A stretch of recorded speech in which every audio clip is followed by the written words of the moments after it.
So Mm. let's say the mortgage payment is $1,000 and the rental income that they're bringing in is $2,000. That would be like a 2-to-1 ratio. That would be great. That's fantastic. And you would totally get a DSCR loan. Most likely. I'm not going to say guarantee on anything. But that's essentially like the main loan type that I'm working on right now.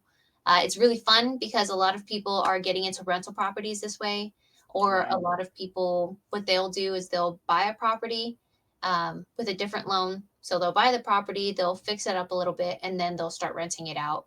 And usually they'll use a different lender for that, and that lender is usually giving them like a 6-month loan. So they'll give them a loan to purchase the property and to renovate it, but it's only for 6 months. So if somebody wants to keep a rental property, they want to keep it for, like 30 years or whatever it may be.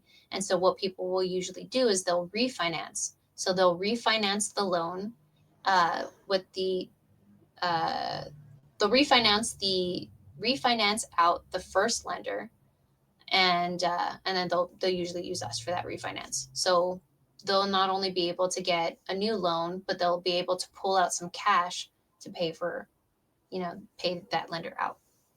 Gotcha. So my experience with DSCR loans is a standard term would be like 80%, 80/20, right? Mm. 80% with 20% down.